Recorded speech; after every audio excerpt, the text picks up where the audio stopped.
Welcome to Marple Whispers. I'm Sean. Tell me, where are you listening from right now? And what time is it there? I'd love to know. Share it in the comments along with how you liked the story. I reply to every single one of you. Now let's step into the mystery. In the glittering shadows of Rio's Carnival Masquerade, where masks hide deadly secrets, elderly sleuth Miss Jane Marple uncovers a web of betrayal and poison. Invited to a lavish ball at the Copacabana Palace, she witnesses coffee tycoon Eduardo Silva collapse in agony, cyanide in his chalice. Suspects swirl like samba dancers.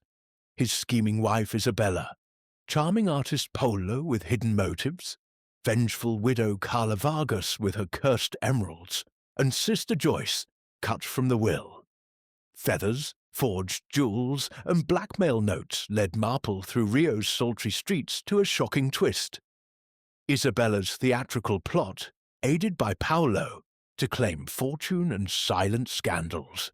But Marple's keen eye unmasks the killer in a heart-pounding finale. Dive into this Agatha Christie-style thriller. Will justice samba to victory? Stay tuned. Chapter 1. The Invitation from Afar. In the quiet village of St. Mary Mead, where the days unfolded with the predictable rhythm of tea times and garden fetes, Miss Jane Marple sat by her window, her nimble fingers dancing over a half-finished scarf of soft wool. The autumn light slanted across her neat sitting room, casting shadows on the chintz cushions and the polished mahogany table where her correspondence lay. At 82, she had long since mastered the art of stillness, her frail appearance belying a mind as sharp as a paring knife. It was a mind that thrived on the intricacies of human behavior, piecing together the village's petty scandals like an intricate jigsaw puzzle. The post had arrived that morning, and among the usual bills and newsletters was an envelope of unusual elegance. Thick cream paper, embossed with a golden crest, postmarked from Brazil. Miss Marple slit it open with her silver letter opener, her blue eyes narrowing as she unfolded the contents.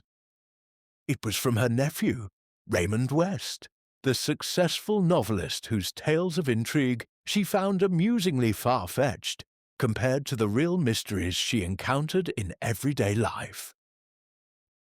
Dearest Aunt Jane, the letter began in Raymond's bold script. I hope this finds you well amidst the hedgerows of home. Joyce and I are settled in Rio de Janeiro for the season, and she insists, quite rightly, that you must join us for the carnival festivities. We've secured a suite for you at the Copacabana Palace, and the highlight will be our grand masquerade ball. Masks and merriment with a touch of mystery to pique your interest. Do say you'll come. The change of air might do wonders, and I'd relish your company amid all this tropical splendor. Miss Marple set the letter down, a faint smile playing on her lips.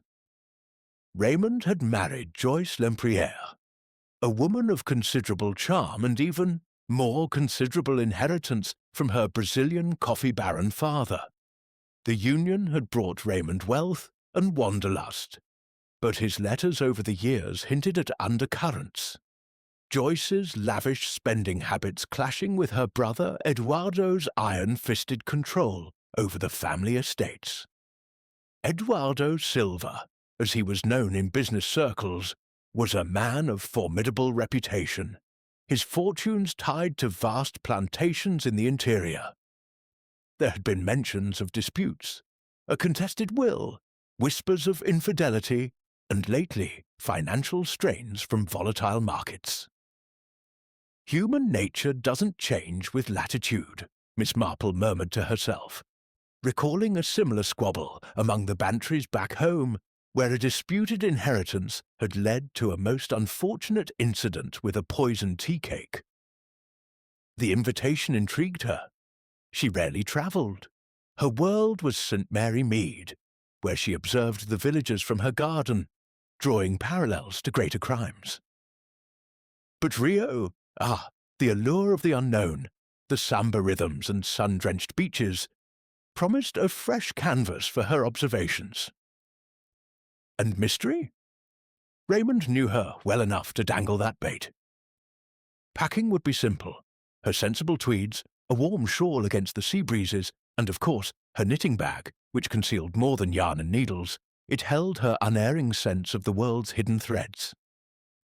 The journey across the Atlantic was uneventful, save for the ship's library, where Miss Marple devoured accounts of Brazilian folklore, noting how ancient grudges mirrored those in English villages. As the steamer docked in Rio's bustling harbour, the air hit her like a perfumed wave, humid, laced with salt and the distant tang of roasting coffee. The city sprawled before her, the jagged peaks of Sugarloaf rising against a cobalt sky, palm-fringed avenues alive with vendors hawking exotic fruits, and the endless curve of Copacabana Beach, where bronzed figures lounged under striped umbrellas. Raymond awaited her on the quay, his face tanned and lined, a far cry from the pale writer she remembered. He enveloped her in a bear hug, his voice warm with affection. "Aunt Jane, you look remarkably spry after that voyage." Joyce is beside herself with excitement. Beside him stood Joyce, a vision in flowing white linen, her dark hair pinned with a jewelled comb, her smile radiant, but her eyes shadowed with fatigue. "Darling Aunt Jane," she cooed, kissing both cheeks in the continental fashion, "you'll adore the ball. It's the talk of Rio. Everyone who's anyone will be there, hidden behind masks of silk and feathers." They whisked her to the Copacabana Palace, a grand edifice of white stucco and red-tiled roofs, overlooking the azure Atlantic. In the opulent lobby, with its crystal chandeliers and marble floors echoing with laughter, Joyce introduced the key players in their social circle. First, her brother Eduardo Silva, a tall man with a conquistador's moustache and eyes like polished obsidian, his handshake firm, but his smile strained. "Señorita Marple," he said in accented English, "Raymond speaks highly of your intuition. Welcome to our little paradise." Miss Marple noted the slight hesitation, the way his gaze flicked to Joyce as if assessing a rival. Then came Isabella Silva, Eduardo's wife, a former stage actress whose beauty had matured into something striking. High cheekbones, cascading auburn hair, and a laugh that tinkled like glass but held an edge of brittleness. "How quaint to have an English spinster among us," she purred, her peacock blue gown whispering as she moved. Paulo Mendez followed, a dashing artist with tousled curls and a roguish grin, his hand lingering a fraction too long on Joyce's arm as he bowed. "Enchanted, Senora. Your nephew's tales don't do you justice." Rumours, Miss Marple recalled from Raymond's letters, placed Paulo as Joyce's occasional confidant, perhaps more. Finally, Senora Carla Vargas, a widow draped in black lace, her neck adorned with a cascade of emeralds that caught the light like captured fireflies. Her face was a mask of polite disdain as she greeted Eduardo, her voice low and venomous. "Always a pleasure, Señor Silva, though pleasures in Rio can be fleeting." The air between them crackled. Miss Marple sensed old wounds, perhaps tied to business dealings gone sour, much like the feud between Colonel Prothero and the churchwarden over misappropriated funds. As the group dispersed to prepare for the evening's prelude, a cocktail reception, masks were distributed, elaborate confections of velvet, plumes, and sequins. Miss Marple chose a simple lace veil, evoking a Victorian ghost, allowing her to observe without obstruction. The hotel buzzed with anticipation, the distant thrum of samba drums promising revelry. Yet beneath the glamour, she detected fissures. a furtive glance from Isabella to Paolo, Joyce's forced gaiety as she linked arms with Raymond, Eduardo's clenched jaw when Senora Vargas mentioned debts unpaid. Sipping a cool lime refreshment on the terrace, Miss Marple watched the sun dip toward the horizon, painting the sea in hues of gold and crimson. Yes, she said softly to herself, human nature is the same everywhere, even under the spell of carnival. And where there are masks, there are secrets waiting to be unmasked. Little did she know how swiftly those secrets would turn deadly. Chapter 2. Shadows Behind the Masks. The grand ballroom of the Copacabana Palace had been utterly transformed for the masquerade, a riot of vibrant hues that assaulted the senses like a fever dream. Scarlet banners draped from the high ceilings, intertwined with garlands of tropical orchids and hibiscus blooms that released their heady perfume into the warm night air. Crystal chandeliers cast a golden glow over the polished parquet floor, where couples swirled in intricate samba steps. Their costumes a kaleidoscope of feathers, sequins, and silk. The rhythmic pulse of drums, deep, insistent bongos and sharp tambourines, throbbed like the heartbeat of the city itself, urging even the most reserved guests to sway to its infectious beat. Laughter mingled with the clink of glasses, and the faint scent of sugarcane rum lingered, promising abandon. Miss Jane Marple, ensconced in a plush velvet chair at the room's periphery, adjusted her lace mask with a delicate hand. She had chosen a costume evoking a bygone era, a high-necked gown of dove-grey silk adorned with antique pearls, her white hair tucked beneath a modest bonnet. To the casual observer, she appeared a quaint relic, an English spinster out of place amid the Brazilian exuberance. But her position was strategic. From here, she could survey the entire assembly without drawing undue attention, her sharp eyes darting like a bird of prey behind the veil. In her lap rested a small reticule, and beside it a half-empty glass of caipirinha, its tart lime bite a novel delight after the mild teas of St. Mary mead. She sipped sparingly, her mind attuned not to the revelry, but to the undercurrents, the fleeting expressions, the whispered asides, the subtle shifts in posture that betrayed hidden truths.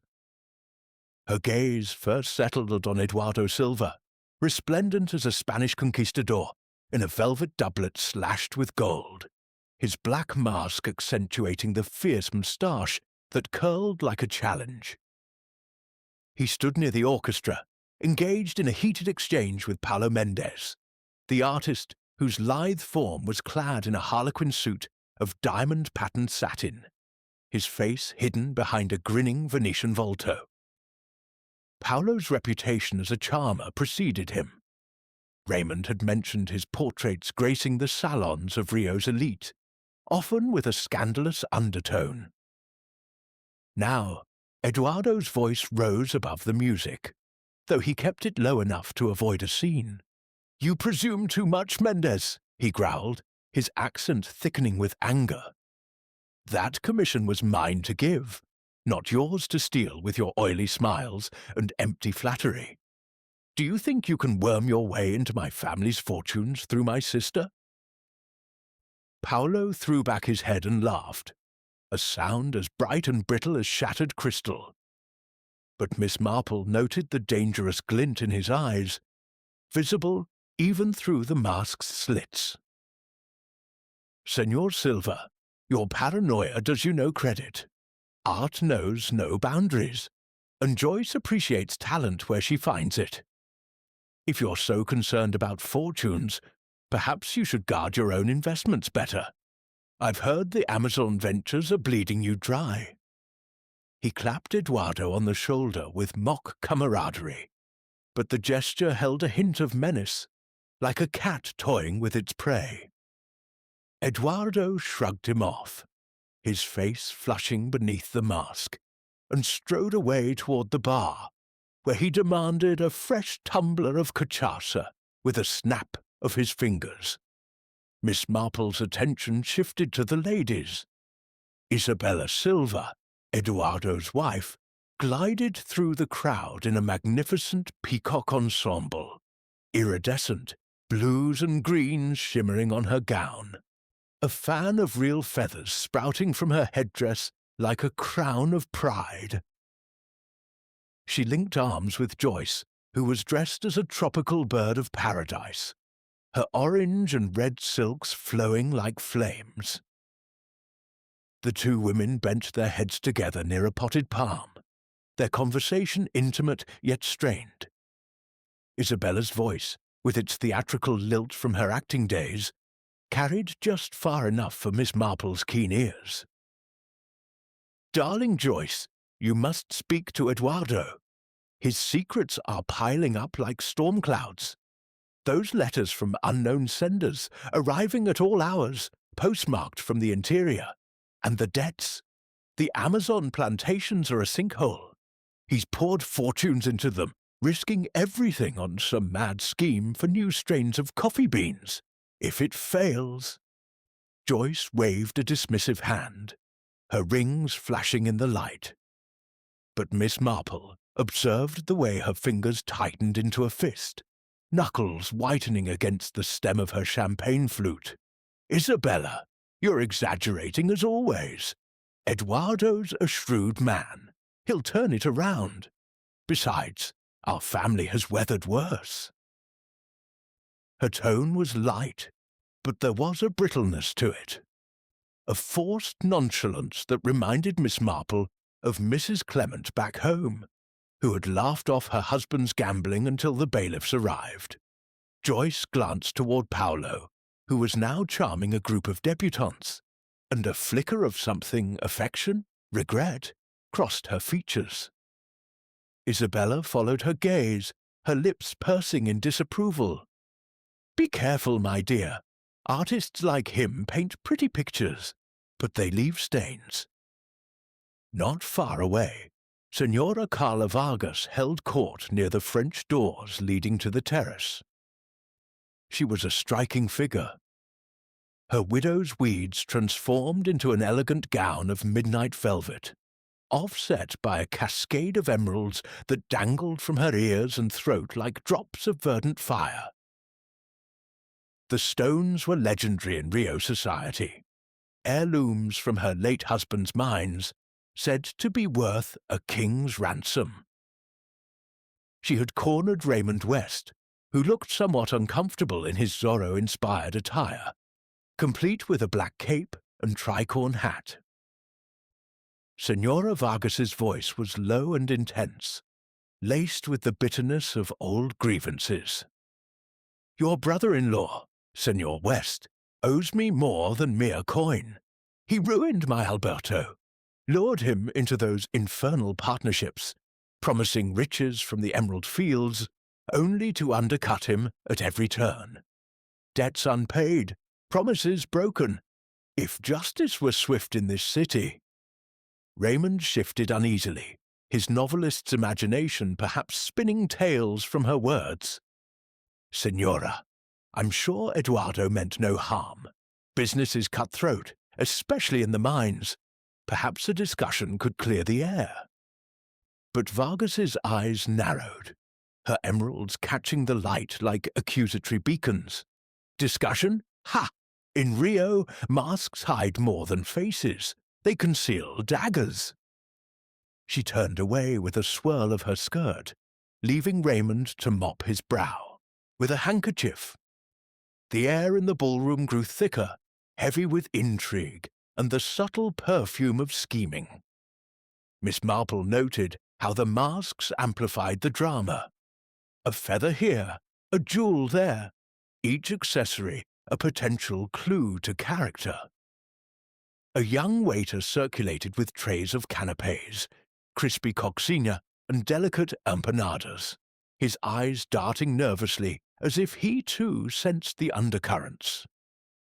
She recalled a village fete where similar tensions had simmered beneath joviality, culminating in a tragedy over a disputed raffle prize. Here, amid the opulence, the stakes were higher. Fortunes in coffee and gems, loves tangled like vines in the jungle. As the clock neared 11, the party spilled onto the terraces for a spectacular fireworks display. The night sky erupted in bursts of crimson and gold, illuminating the faces of the guests like fleeting revelations. Miss Marple excused herself from a polite chat with a minor diplomat and stepped onto a quieter balcony overlooking the beach. The ocean whispered below, waves lapping at the sand in rhythmic counterpoint to the distant drums. She leaned on the balustrade, inhaling the salty breeze, her mind sifting through the evening's observations. It was then she heard it, a hushed voice from the shadows of an adjacent alcove, barely audible over the fireworks crackle. "Tonight, it ends. No more delays, no more excuses." The words were venomous, laced with finality. Miss Marple turned sharply, her heart quickening despite her composure, but the speaker had melted into the darkness, perhaps retreating through a side door. Was it a man's timbre or a woman's? The accent was local, but the mask of night concealed all. She peered over the railing, spotting only silhouettes on the sand below, lovers strolling, oblivious to the portent. Returning to the ballroom, Miss Marple felt a chill despite the warmth. The dance floor whirled on, guests laughing and toasting, but to her attuned senses, it was a facade. Storms brewed behind those painted smiles, and she suspected the night held more explosions than mere pyrotechnics. As she resumed her seat, watching Eduardo raise a glass in a boisterous toast, she wondered which shadow would strike first. Chapter 3. The fatal waltz, the masquerade at the Copacabana Palace, had reached its zenith, a crescendo of revelry that seemed to defy the very stars above Rio de Janeiro. The ballroom pulsed with the fevered energy of carnival, the samba drums driving the dancers into a frenzy of twirling silks and flashing masks. Overhead, the chandeliers shimmered like constellations brought to earth, their light catching the glint of sequins and the sweat on fevered brows. The air was thick with the scent of jasmine perfume, spilled cachaça, and the faint electric tang of anticipation.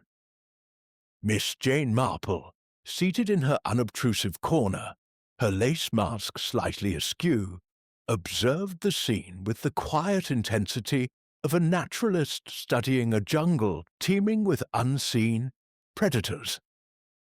Her fingers paused on her knitting, the click of needles momentarily stilled as she absorbed every detail.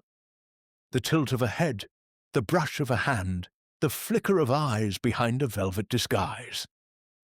Eduardo Silva, the imposing coffee magnate, dominated the center of the room, his conquistador costume lending him an air of reckless bravado. His black mask had slipped slightly, revealing a flushed cheek and a mustache curled with exertion as he led a boisterous conga line. Guests followed, laughing, their costumes a riot of color, parrots, jaguars, and gilded monarchs weaving through the crowd. Joyce West, resplendent in her bird-of-paradise plumage, trailed behind, her smile radiant, but her movements mechanical, as if her thoughts were elsewhere. Isabella Silva, Eduardo's wife, danced nearby in her peacock gown, her laughter sharp and theatrical, drawing eyes like a magnet. Paulo Mendes, the artist, wove through the throng in his harlequin suit, his grin fixed but his gaze darting, as if tracking an unseen quarry. Miss Marple's attention lingered on Eduardo's goblet, a silver chalice embossed with intricate filigree, which he clutched even as he danced. She had seen Joyce refill it earlier from a crystal decanter at the bar, her hands steady but her lips pressed tight. Paolo had clinked glasses with Eduardo in a mock toast, their earlier quarrel seemingly forgotten, though Miss Marple noted the artist's fingers lingered on the chalice's rim. Isabella, too, had approached her husband, offering a linen napkin to mop his brow, a gesture of wifely care or something else. Senora Carla Vargas, her emeralds glinting like cold stars, hovered near the edge of the conga line, her eyes fixed on Eduardo with an intensity that spoke of more than idle curiosity. The clock struck midnight, its chimes swallowed by the music's roar. The conga line surged forward, Eduardo at its head, his cape billowing like a storm cloud. Then a sudden discord, a sharp collective gasp that sliced through the revelry like a blade. Eduardo faltered, his steps stumbling. His free hand clawed at his throat, the chalice slipping from his grasp to shatter on the parquet, scattering shards like broken promises.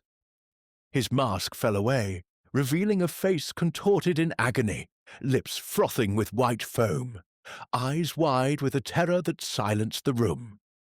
He crumpled to the floor, his body twitching once before going still. The conquistador's grandeur reduced to a tragic heap. Screams erupted, high and piercing, as the music screeched to a halt. Guests stumbled back, masks slipping to reveal shock, fear, or, Miss Marple noted with interest, something akin to satisfaction in a few guarded glances. Raymond West pushed through the crowd, his Zorro cape flapping, and knelt beside his brother-in-law. "Eduardo! Dear God, someone help!" he cried, his voice cracking. Joyce stood frozen, her hands clasped to her mouth, while Isabella let out a theatrical wail, sinking to her knees in a flurry of peacock feathers. Paulo Mendez hovered at the edge, his face unreadable, and Senora Vargas turned away, her emeralds catching the light as if winking at a secret. A doctor, one Dr. Almeida, emerged from the crowd, his pirate costume incongruous as he knelt to examine Eduardo. His fingers pressed against the magnate's neck, then withdrew sharply. "He's gone," he announced, his voice grim. "Cyanide, I'd wager, fast-acting, from the smell and the foam." A murmur rippled through the guests, a mix of horror and morbid fascination. Miss Marple, her heart steady despite the chaos, recognized the faint almond-like scent from a case in St. Mary Mead, where a chemist's error had led to a fatal dose in a vicar's tonic. Poison, she thought, her mind racing. Deliberate, precise, and bold, delivered in the heart of a crowded ballroom. The heavy tread of boots announced the arrival of Inspector João Santos, a burly man with a moustache like a broom and eyes that missed little. He strode in with a squad of uniformed officers, his voice booming over the din. "No one leaves this room. This is now a crime scene." The guests, still half-masked, froze as if caught in a tableau. Santos barked orders, sealing exits and confiscating drinks for analysis. Miss Marple, overlooked as a frail old lady in grey silk, slipped closer to the body, her eyes scanning the wreckage of the chalice. A fragment bore a faint smudge. Lipstick, perhaps, or something less innocent. Eduardo's watch, she noted, had stopped at 11:45, its crystal cracked. A fall, or something more deliberate? As officers herded guests to the side, Miss Marple retreated to her chair, her knitting resumed as a cover for her thoughts. She catalogued the scene. Joyce had poured Eduardo's drink, but the decanter was communal, accessible to any passing hand. Paolo's toast had been close, his fingers brushing the chalice. Could he have slipped something in? Isabella's napkin, offered with such solicitude, might have concealed a vial. And Senora Vargas, with her venomous grudge, had lingered near the bar, her emeralds a beacon in the chaos. The poison's speed suggested it was administered moments before the collapse, but the stopped watch puzzled her. A clue to the timing, or a deliberate misdirection? Raymond approached, his face ashen beneath his Zorro mask. Aunt Jane, this is dreadful. Joyce is beside herself. Eduardo was her rock, despite their quarrels. Miss Marple patted his hand, her voice soothing, but her mind razor-sharp. There, dear. Tell me, did you notice anyone near Eduardo's drink before the dance? Or perhaps someone who seemed overly attentive? Raymond frowned, then shook his head. It was a blur, Aunt. Everyone was toasting, laughing. But Isabella was fussing over him, and Paolo was never far off. And that Vargas woman, she's got a vendetta against him, you know, from some old business deal gone sour. Inspector Santos began questioning guests, his notebook filling with alibis as flimsy as the masks they had shed. Isabella claimed she was dancing with a diplomat at the crucial moment. Paolo said he was fetching a drink for Joyce. Senora Vargas insisted she was admiring the fireworks outside. Joyce, trembling, clung to Raymond's arm, swearing she'd only poured Eduardo's usual cachaça. Yet Miss Marple's village-honed instincts told her the truth lurked in the gaps, those fleeting moments when masks slipped, figuratively and literally. As the police cordoned off the body, Miss Marple's gaze fell on a discarded feather near the shattered chalice, a vibrant blue, like those in Isabella's headdress, a careless drop or a calculated plant. She recalled a St. Mary Mead garden party where a stray ribbon had unmasked a thief. Here, in Rio's glittering chaos, the stakes were far higher. The ballroom, once a stage for joy, now felt like a chessboard, each guest a piece in a deadly game. Miss Marple's needles clicked softly, stitching together fragments of motive and opportunity. Someone had danced too close to death, and she intended to find out who. Chapter 4. Whispers in the Heat. The dawn broke over Rio de Janeiro with a sultry brilliance, the sun climbing above Sugarloaf Mountain to bathe the city in a golden haze. The Copacabana Palace, so recently a stage for revelry, now stood sombre, its marble halls echoing with the footsteps of police officers and the hushed murmurs of shaken guests. The ballroom, stripped of its festive garlands, resembled a battlefield after the fray, with overturned glasses and scattered feathers bearing witness to the night's tragedy. Miss Jane Marple, seated in the hotel's elegant lounge, sipped a cup of weak tea, a poor substitute for her St. Mary Mead brew, and observed the unfolding drama with her customary quietude. Her grey silk dress, now free of its lace mask, lent her an air of unobtrusive respectability, but her eyes, sharp as a hawk's, missed nothing. Inspector João Santos held court at the centre of the lounge, his moustache bristling as he interrogated the key figures in Eduardo Silva's murder. The guests, no longer masked, wore expressions of varying authenticity, grief, fear, or, in some cases, a carefully curated neutrality. Isabella Silva, her auburn hair pinned tightly, sat with a handkerchief pressed to her eyes, her peacock gown replaced by a sombre black dress that seemed more theatrical than mournful. Eduardo had enemies, she insisted, her voice quivering with practiced emotion. Rivals in São Paulo, men who envied his success in the coffee trade. He received threatening letters, anonymous, cruel. I begged him to be cautious, but he laughed it off. Her tears fell too readily, Miss Marple noted, recalling a village widow whose crocodile tears had masked a pilfered inheritance. Paulo Mendes, lounging with a studied nonchalance, adjusted his silk cravat as he faced Santos's questions. His harlequin costume was gone, replaced by a linen suit that did little to hide the tension in his shoulders. "Yes, Eduardo and I argued," he admitted, his voice smooth but edged with defiance. "It was about a commission, a portrait for Joyce, nothing more. He thought I was after her money, but I paint for art, not profit. I was at the bar when he collapsed, fetching a drink for a lady." His eyes flicked briefly to Joyce, who sat pale and silent beside Raymond.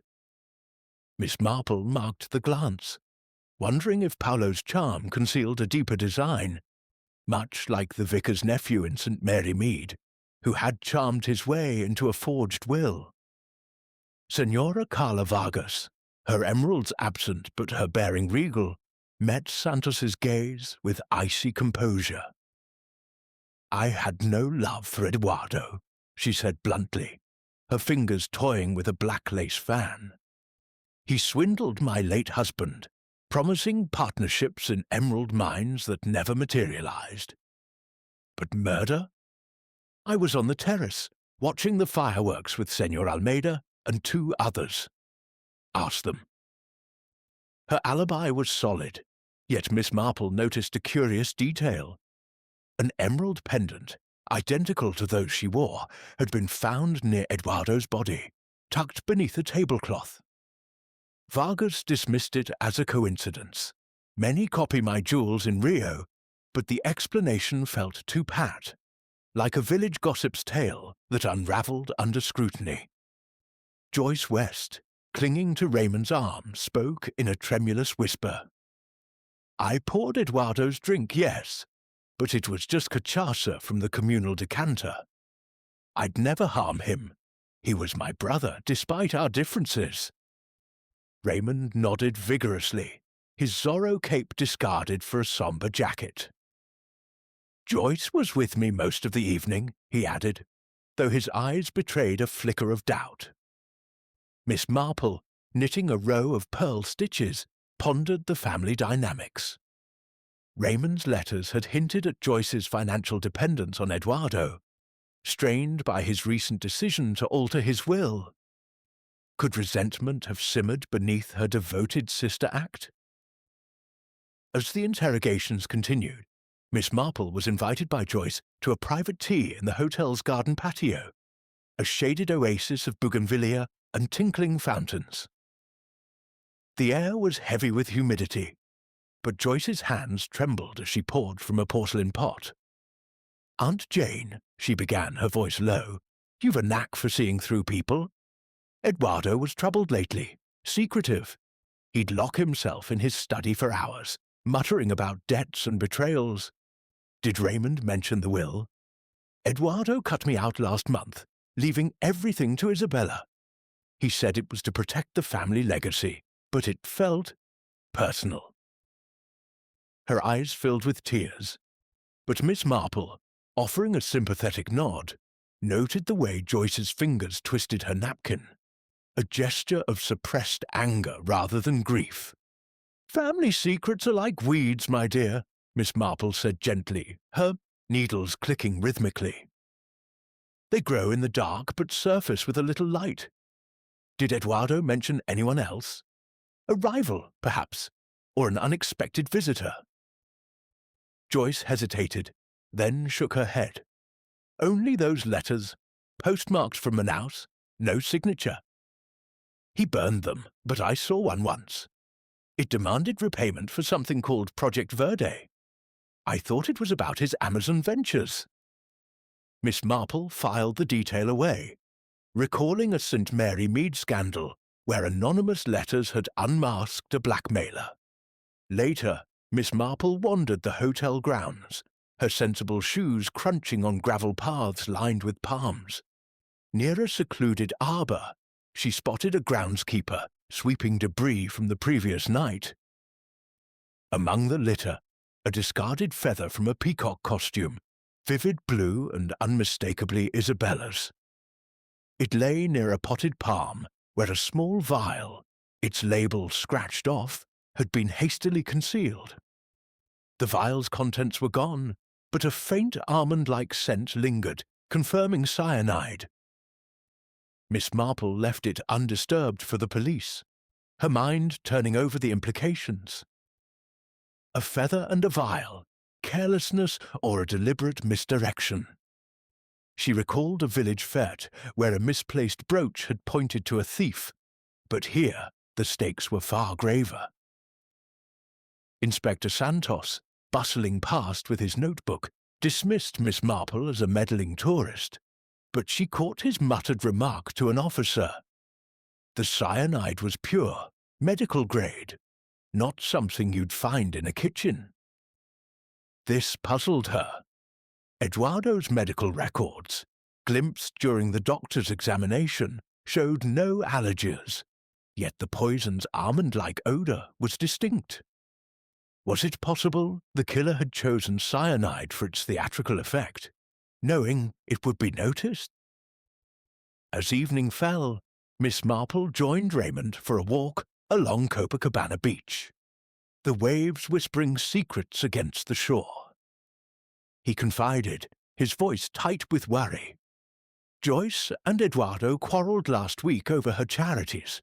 She needed funds, and he refused, citing his own troubles, and there's a document missing from his safe. A loan agreement with Vargas's late husband. Could it be connected? Miss Marple nodded, her thoughts drifting to the pendant. Was it truly Vargas's, or a clever forgery to cast suspicion? The beach stretched endlessly before them, its beauty a stark contrast to the tangled motives she was unraveling.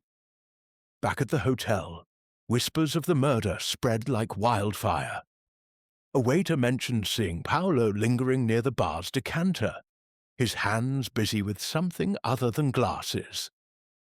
A maid reported finding a torn letter in Eduardo's suite, its fragments hinting at a betrayal in business, not love. Miss Marple's needles clicked faster, weaving a pattern only she could see. The heat of Rio pressed in, but her mind remained cool, sifting through the whispers, the feathers, the lies. Someone had orchestrated Eduardo's final waltz, and the steps were becoming clearer with every stitch. Chapter 5: Emeralds and Deceptions. The midday sun beat down on Rio de Janeiro with unrelenting ferocity, turning the air into a shimmering veil of heat that clung to the skin like a second shadow. The Copacabana Palace, though grand, seemed to wilt under the weight of the previous night's tragedy. Its opulent corridors now hushed, save for the murmur of police radios and the occasional sob from a rattled guest. Miss Jane Marple, undeterred by the tropical swelter, sat on a wicker chair in the hotel's shaded courtyard, her knitting needles moving with a steady rhythm that belied the whirlwind of her thoughts. Her grey tweed skirt and blouse, sensible for St. Mary Mead's drizzle, felt oppressively warm, yet she maintained her composure, her eyes scanning the comings and goings of suspects and staff with the precision of a watchmaker. Inspector João Santos's investigation had intensified, his officers combing the ballroom for further evidence while he grilled the inner circle in a private salon.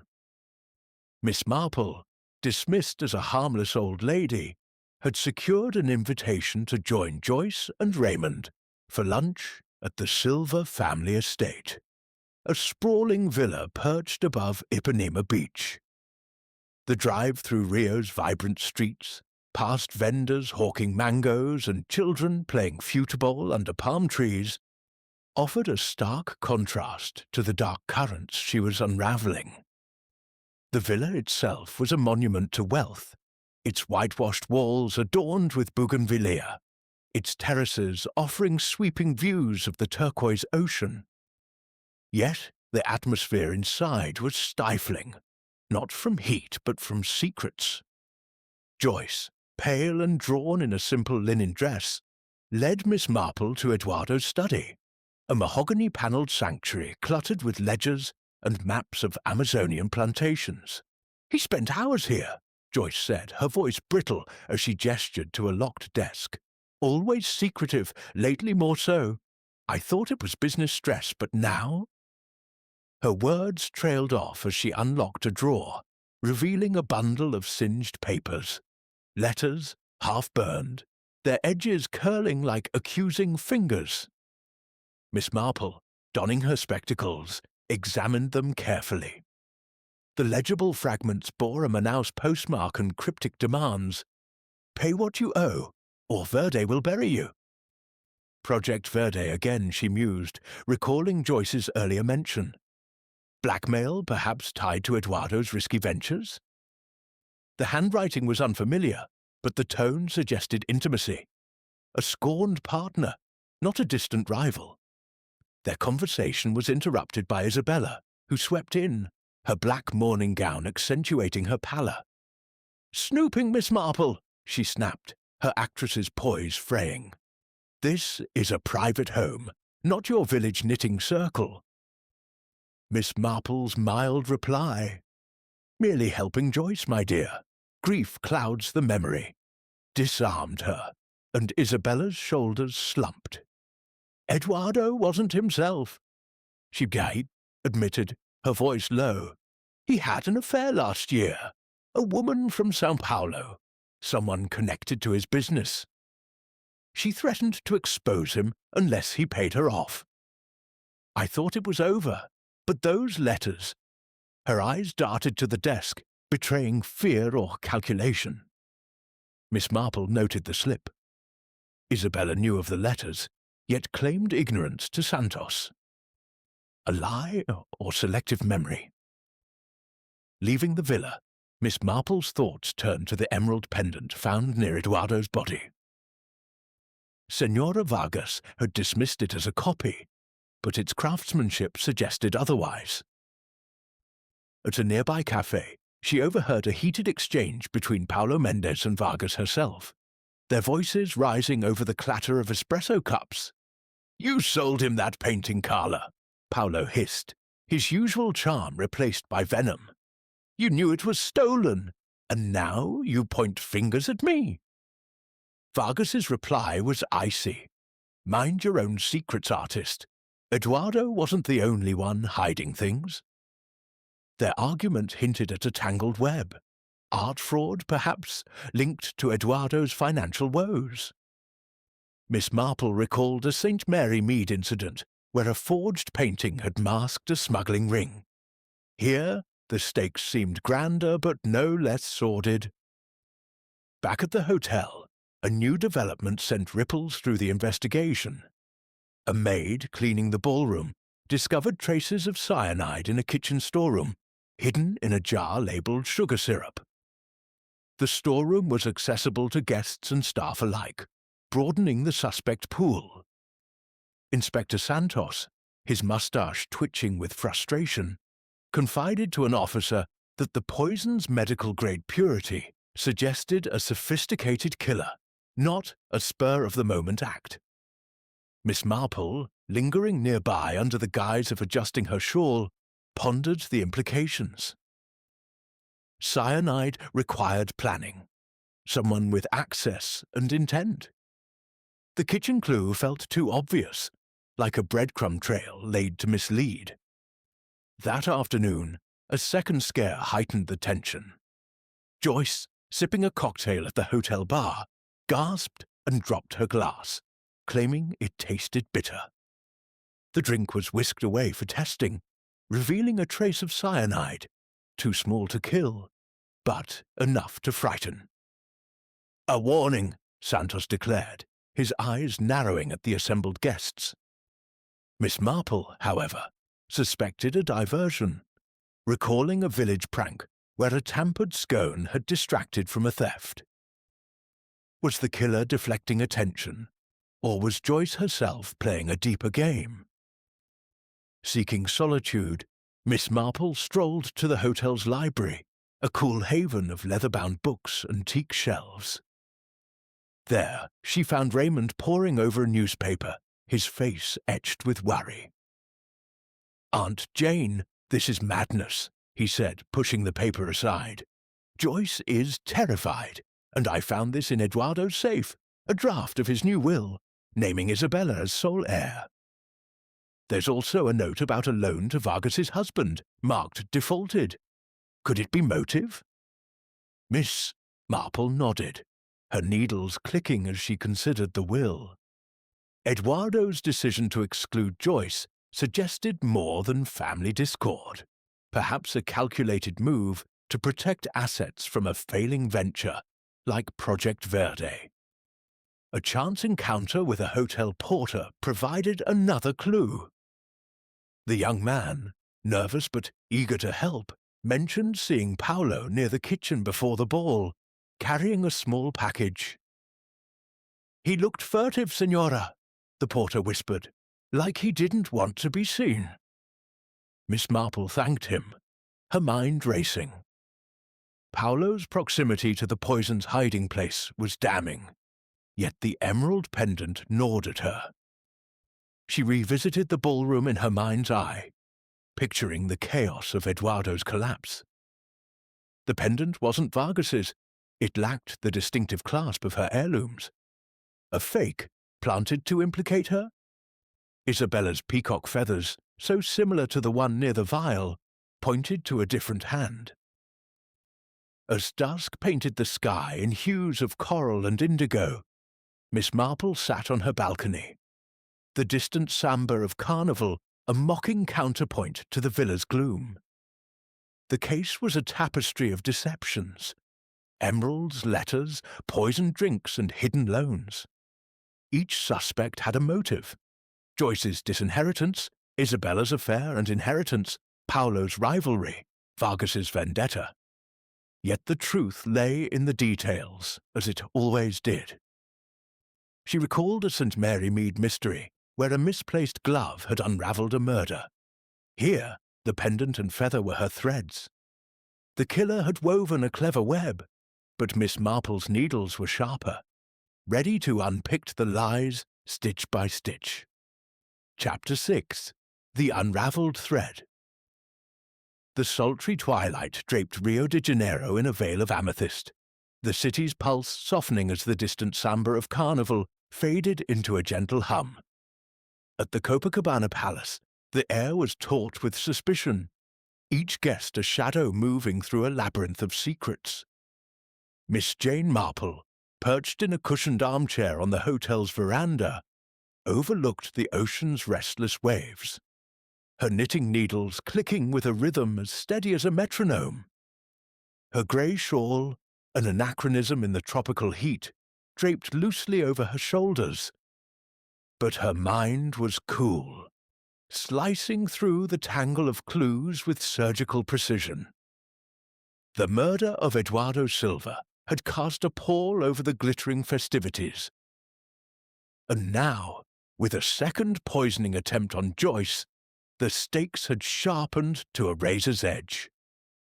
Inspector João Santos's investigation had grown feverish, his officers scouring the hotel for overlooked evidence, while he summoned witnesses for relentless re-questioning. Miss Marple, ever the unobtrusive observer, had gleaned fragments of their findings.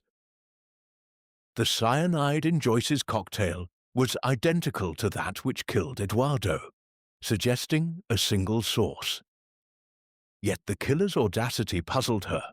Poisoning in a crowded ballroom, followed by a public warning, spoke of confidence or desperation.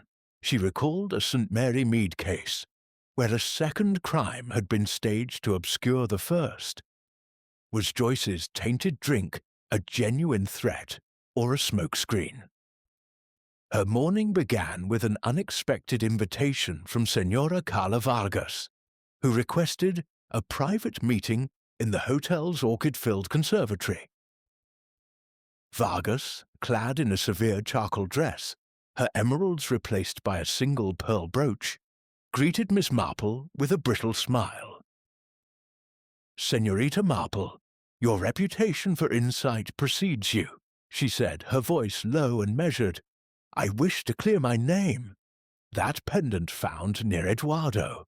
It's not mine. Mine have a unique clasp, a family crest. Someone planted it to implicate me." She produced a velvet case, revealing a set of emeralds with intricate silver clasps shaped like jaguars. Miss Marple examined them, noting the craftsmanship. "Indeed, quite distinctive," she murmured, her mind racing. The planted pendant suggested a deliberate frame, but by whom? Vargas's candour felt calculated, like a village matron's confession that masked a deeper guilt. Leaving the conservatory, Miss Marple encountered Paulo Mendes in the hotel's art gallery, where his vibrant canvases hung alongside colonial portraits. His linen shirt was rumpled, his eyes shadowed with fatigue. "You're sniffing about, aren't you, Senora?" he said with a wry smile, though his fingers fidgeted with a paintbrush. "Eduardo was a bully, but I didn't kill him. Yes, I was near the kitchen that night, delivering a sketch to a waiter, a gift for his sister, nothing sinister." His alibi was plausible, yet Miss Marple noted a tremor in his voice, reminiscent of a St. Mary Mead poacher who'd lied about a stolen pheasant. She pressed gently. "And the package the porter saw, what was in it?" Paulo's smile faltered. "Just art supplies, charcoal, ink, nothing more." But his eyes darted away, and Miss Marple filed the discrepancy for later scrutiny. Her next stop was a discreet visit to the hotel's staff quarters, where she charmed a talkative chambermaid into sharing gossip. The maid, Maria, revealed a curious detail. Isabella had been seen leaving Eduardo's suite the night before the ball, clutching a small leather case. "She looked angry, Senora," Maria whispered, "and she dropped something, a key, I think, to a safe." Miss Marple's thoughts turned to the missing loan agreement Raymond had mentioned. Had Isabella accessed Eduardo's safe, seeking evidence of his financial ruin or something more personal? The peacock feather near the cyanide vial loomed larger in her mind, a vivid thread in the tapestry of deceit. At noon, Raymond invited Miss Marple to a cafe overlooking Copacabana Beach, where the scent of grilled shrimp mingled with the salty breeze. His face was haggard, his usual writer's flair dimmed by worry. "Aunt Jane, Joyce is unraveling," he confided, stirring his coffee absently. "She found a note in Eduardo's study this morning, slipped under the door. It said, 'You're next, unless you pay.' No signature, but it's the same handwriting as those Manaus letters." He produced the note, its ink bold and looping. Miss Marple's heart quickened. The handwriting matched the burned fragments from Eduardo's desk. "Blackmail," she said softly, "is a dangerous game. It often ends in violence when the victim refuses to bend." She recalled a St. Mary Mead extortion case, where a threatening note had led to a fatal shove down a well. The afternoon brought a breakthrough from Inspector Santos, who summoned the suspects to the ballroom for a reconstruction of the fatal night. As the group reenacted their movements, Miss Marple watched closely. Joyce, reenacting her pour from the decanter, hesitated near the bar, her hands trembling. Isabella, demonstrating her napkin gesture, moved with exaggerated care, avoiding the spot where the peacock feather had been found. Paulo, tasked with recreating his toast, gripped a glass tightly, his knuckles white. Senora Vargas stood apart, her gaze fixed on the shattered chalice's display, now under police guard.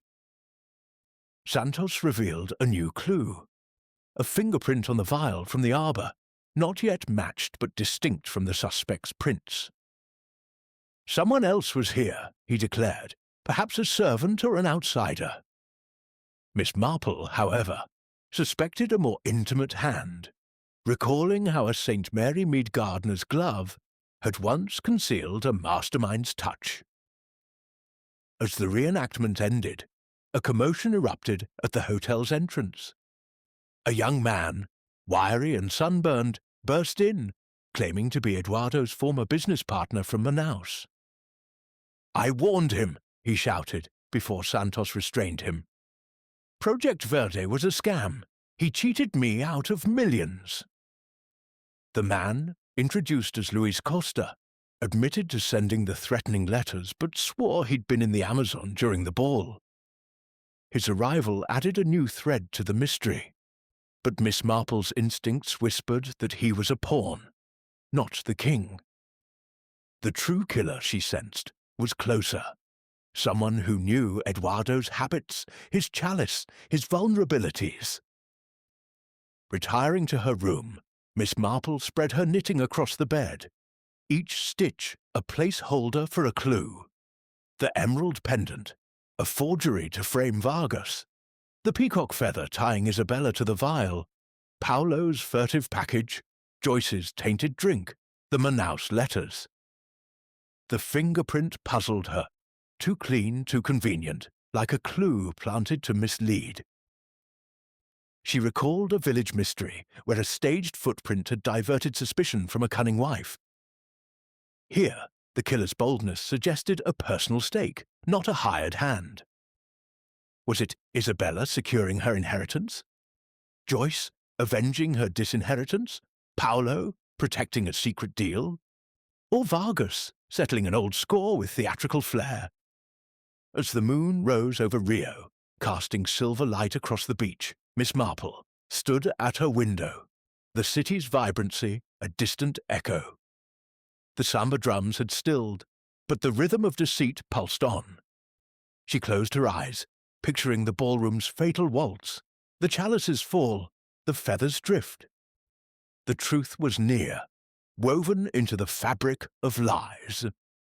Her needles resumed their dance, each click a step toward unmasking the killer, whose shadow loomed larger with every passing hour.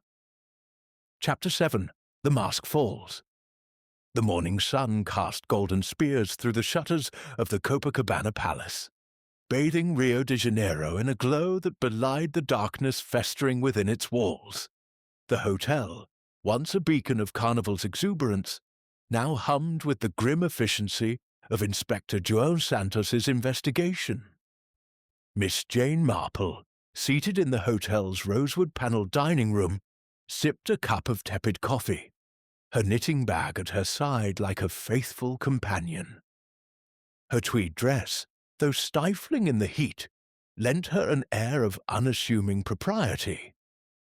But her eyes, sharp as a falcon's, darted across the room, piecing together the mosaic of deceit. The murder of Eduardo Silva and the attempt on Joyce's life had tightened the noose of suspicion. And now, with Luis Costa's outburst, the threads of motive were tangling into a perilous knot. Miss Marple's day began with a quiet visit to the hotel's telegraph office, where she sent a discreet message to an old friend in London, a retired jeweller with expertise in gemstones. The emerald pendant, so carelessly dismissed by Senora Vargas, nagged at her intuition. Its lack of a jaguar clasp suggested a forgery, but its quality hinted at a deeper purpose, perhaps a lure to misdirect. She recalled a St. Mary Mead incident where a fake brooch had masked a theft. Here, the pendant might conceal a killer's sleight of hand. As she returned to the lobby, she overheard a porter whispering to a colleague about a late-night visitor to Eduardo's suite, a woman, veiled, who'd slipped away before dawn. The detail prickled her senses. Was it Isabella, Joyce, or an unknown player? Her next encounter came unexpectedly as she crossed the hotel's palm-lined courtyard. Isabella Silva, her morning gown replaced by a cream silk dress, approached with a nervous smile. "Miss Marple, I owe you an apology," she said, her actress's poise faltering. "I was sharp yesterday. Grief makes one foolish. I found something in Eduardo's study you should see." She produced a small notebook, its pages filled with Eduardo's cramped handwriting. Entries detailed payments to an unnamed woman in São Paulo, marked for silence. The sums were staggering, tied to Verde obligations. Isabella's voice trembled. I thought it was his affair, but now I wonder if it was blackmail. Could she have... Her words hung unfinished, but Miss Marple noted the glint in her eyes. Fear, or a performance. The notebook confirmed the Manaus letter's threat, but Isabella's sudden candour felt like a calculated move, much like a village gossip's confession to deflect suspicion. At midday, Miss Marple joined Raymond and Joyce for a tense lunch at a seaside bistro, where the scent of grilled octopus mingled with the tang of sea salt. Joyce, her eyes hollow, clutched a handkerchief. Aunt Jane, I can't sleep, she whispered. That note, you're next. It's haunted me, and now Luis Costa claims Eduardo swindled him. What if he's targeting our family? Raymond, his face etched with worry, added, Costa's story checks out. He was in Manaus, verified by telegrams. But someone local used his letters to frame him. Miss Marple nodded, her mind tracing the blackmail's arc. The note's handwriting, identical to the Manaus letters, suggested a forger familiar with Eduardo's secrets. She recalled a St. Mary Mead case where a forged letter had trapped an innocent man. Here, the killer might be using Costa as a scapegoat. The afternoon brought a summons from Inspector Santos, who gathered the suspects in the hotel's private salon for a new revelation. His mustache twitched as he held up a photograph of the cyanide vial's fingerprint, now identified as belonging to a hotel maid, Anna, who'd vanished after the ball. She was seen near the kitchen, Santos declared, and her room contained traces of cyanide residue. The room buzzed with shock, but Miss Marple remained skeptical. Anna, a timid girl, seemed an unlikely mastermind. Her disappearance felt orchestrated, like a village servant's flight to cover a master's crime. She caught Paulo Mendes's fleeting smirk, quickly masked, and wondered if he'd bribed or coerced the maid to handle the poison. Seeking clarity, Miss Marple visited the hotel's kitchen, where a sympathetic cook allowed her to inspect the storeroom. Among the jars, she found a discarded cloth, faintly stained with a waxy residue. Lipstick, perhaps, or theatrical makeup. Its colour matched the smudge on Eduardo's chalice, a detail Santos had overlooked. The cloth's presence near the sugar syrup jar suggested a woman's touch. But whose? Isabella's peacock feathers and theatrical past loomed large, yet Joyce's trembling hands at the reenactment hinted at hidden nerve.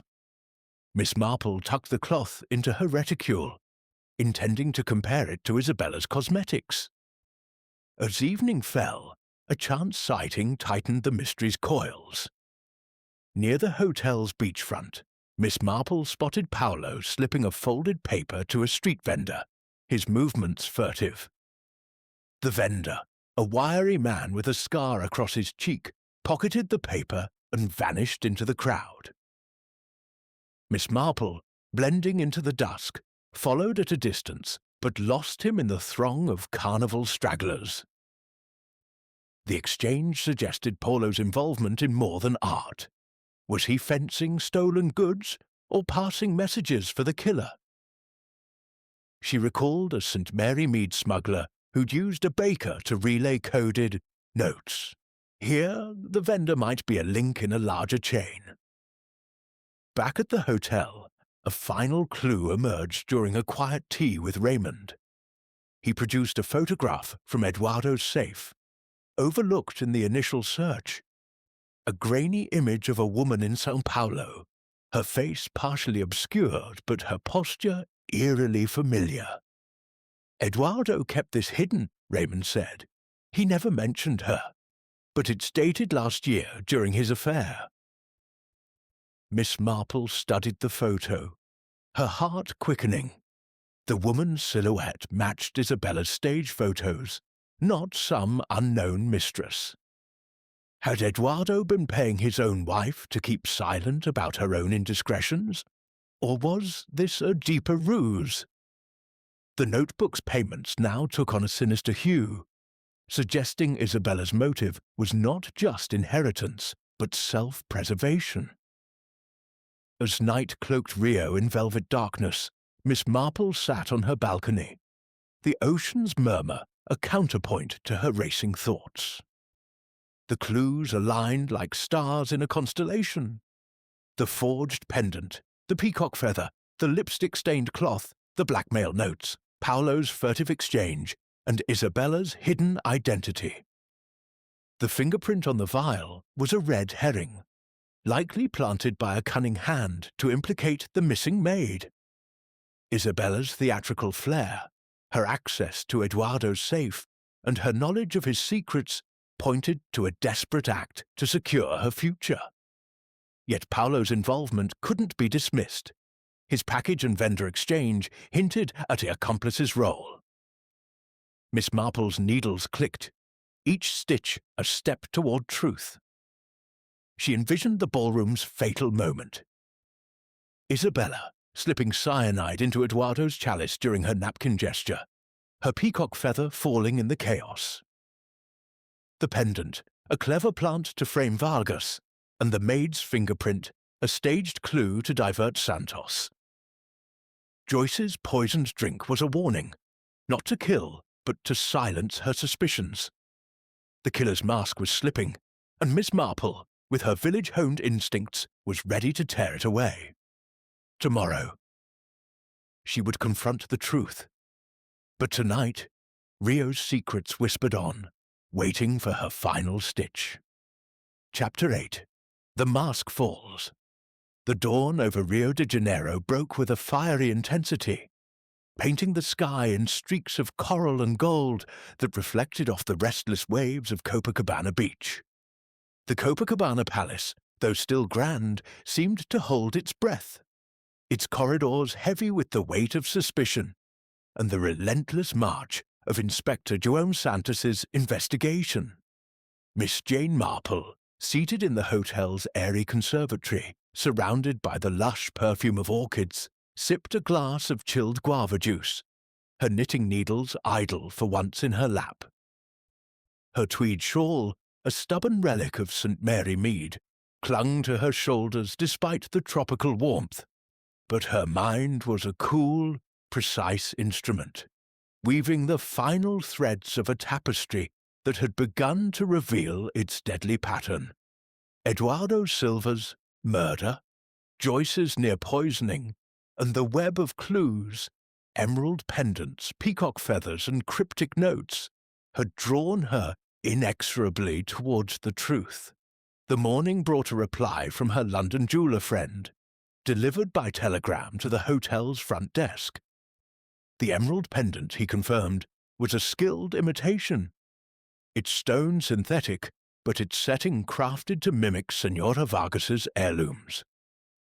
Likely made in Sao Paulo, the telegram read, by a jeweller known for discreet commissions. This revelation sharpened Miss Marple's suspicions of Isabella, whose theatrical background and Sao Paulo connections suggested she could orchestrate such a deception. The pendant, planted to implicate Vargas, was a stroke of cunning, but it betrayed a flaw. A performer's need for flair that left traces, like a village actress's overplayed tears in a St. Mary Mead pageant. Miss Marple's first encounter of the day was with Inspector Santos, who, begrudgingly acknowledging her perceptiveness, invited her to review new evidence in his temporary office, a cluttered suite overlooking the beach. He spread out photographs of the crime scene, pointing to a faint mark on Eduardo's chalice, not lipstick, but a waxy residue matching the cloth Miss Marple had found in the kitchen. "Theatrical grease paint," Santos muttered, his moustache twitching. "The kind actors use for stage effects." Miss Marple nodded, her thoughts racing to Isabella's past as a performer. The residue suggested a deliberate touch, perhaps a coated finger brushing the chalice's rim during her napkin gesture. Santos also revealed a witness, a bellboy, who'd seen a woman resembling Isabella near the kitchen storeroom hours before the ball, carrying a small vial. "We're closing in," Santos said, but Miss Marple sensed he was chasing shadows, misled by the maid Anna's planted fingerprint. Seeking to confirm her theory, Miss Marple visited the hotel's costume department, where masks and gowns from the masquerade were stored. A seamstress, eager to gossip, showed her Isabella's peacock headdress, now missing several feathers. She was particular about those feathers, the seamstress confided, sourced from a São Paulo artisan. The missing feathers matched the one found near the cyanide vial, and Miss Marple's heart quickened. The headdress, like the pendant, was a signature too bold to be accidental, much like a St. Mary Mead gardener who'd left his rare roses at a burglary scene. At noon, Miss Marple joined Paulo Mendes for an impromptu coffee in the hotel's café, hoping to probe his role in the conspiracy.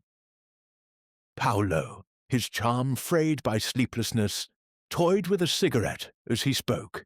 "You're relentless, Senora," he said, his smile thin. "I told you, my package was art supplies, nothing more." But when Miss Marple mentioned the street vendor, his hand froze mid-gesture, and a bead of sweat traced his temple. "A friend, that's all," he stammered. "I owed him a sketch."